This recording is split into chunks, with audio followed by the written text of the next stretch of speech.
Chapter 5, The Danish Job Interview. If you've been asked for a job interview at a Danish company, congratulations. Danes don't like to waste time, so they wouldn't be taking time to meet you if they didn't think there was a chance they might hire you. Job interviewing in Denmark is a difficult balance because jantelov, the unwritten law of equality, makes all forms of bragging or self-promotion distasteful to the Danes. You've got to convince the person interviewing you that you're skilled and capable without sounding like a used car salesman. I tell potential hires to prepare by reviewing their working history and coming up with 3 good stories about projects they've worked on, 2 in which they did well and succeeded, and 1 that went badly, but helped them learn important professional lessons. By admitting to some mistakes in your work life, you'll give yourself a lot more credibility with Danish companies, who are skeptical of anyone presenting themselves as too perfect. Danes like to have fun at work and laugh at themselves. If you seem too uptight, they may think you won't be a good fit on their otherwise cheerful team. Your primary preparation for the interview should be thinking through your career and some of the challenges that you faced, especially the ones that relate to this particular job.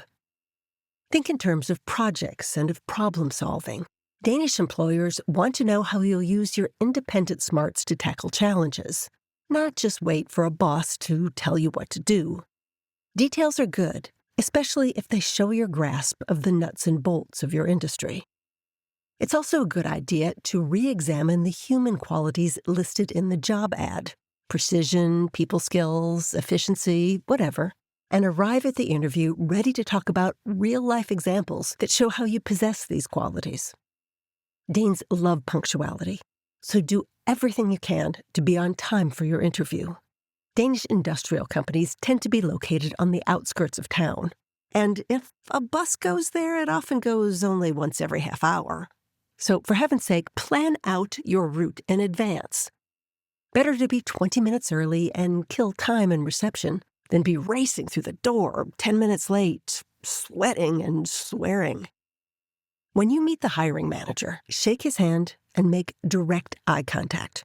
Should he introduce you to more people, do the same for each of them. Reach out your hand even if you have to awkwardly reach across the table to do so. Say your name clearly and make eye contact.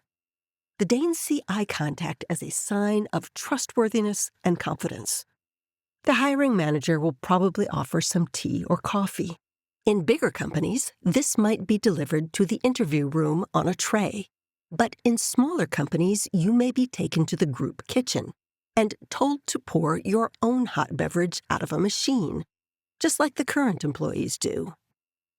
You can expect some small talk while all this is going on, so if you're not the naturally chatty type, it can be useful to come pre-equipped with some comments about the weather, the difference between Danish weather and your home country's weather, or similar non-controversial topics.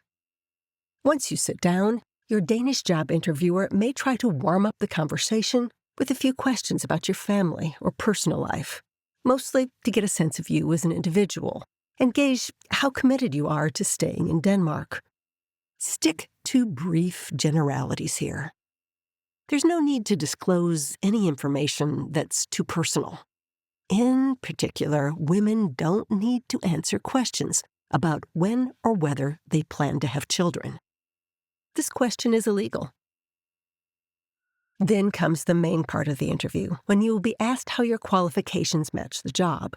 While you shouldn't be arrogant, you shouldn't have a beggar's mentality either. These people are taking time out of their busy day because they can't run their business without someone like you. Approach the interview like a business deal. Do both parties have something to offer each other? One researcher found that foreign applicants were often rejected for a job because they seemed too submissive in the interview process. The Danish hiring manager didn't think they'd be able to stand up for themselves in a Danish work environment, which requires initiative and independent thinking. The company may also ask you to bring a copy of your straffetest, which is a document you can get from the Danish police showing that you have never been convicted of a crime in Denmark. This is especially likely if the job will involve dealing with money, confidential information, or children. Don't take this request personally. Every candidate for the job will have to do this, including Danish ones. You can order your Straffetest online from the local citizen service. In addition, the Danish employer may ask you to take an online personality test. These popular tests can be your friend because they're designed to highlight personal characteristics that are important on the job. In other words, they counteract the tendency for the hiring manager to just pick someone she went to school with in Denmark and urge her to look seriously at you, a new arrival who may be more qualified. Sometimes the test results will be part of the interview. You and the interviewer may discuss how well your personality matches the job. For example, I see that you are a quiet, introverted personality. Do you think you'll enjoy the sales aspects of this position? Internationals looking for jobs in Denmark tend to be overly formal in both dress and manner, which feeds into the Danish prejudice that some non-Danish workers are stiff and robot-like. Before the interview, look at the company's website and see what the people pictured are wearing. Then come dressed like that. There's a lot of disagreement about the extent to which you should follow up after a job interview. Personally, I think a brief email the next day is a nice touch. Saying, "Tack for sist," thanks for our most recent meeting, and adding a couple of short bullet points about why you are right for the job is a way of showing a sincere interest.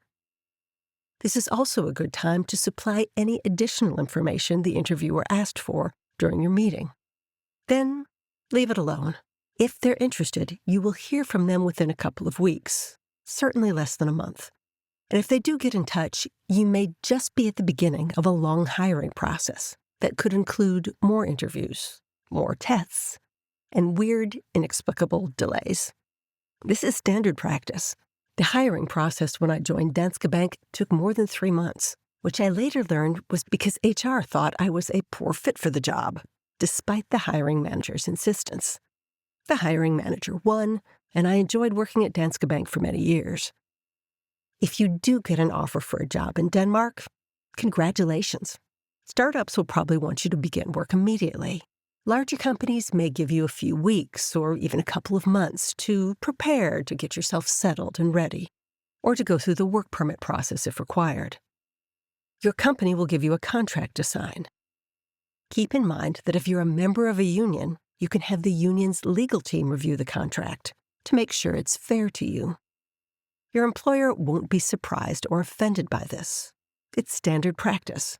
And it's an especially good idea if you're handed a contract that's all in Danish. Remember that if something goes wrong on the job, it's your union that will have your back. The Danish government rarely gets involved in workplace disputes,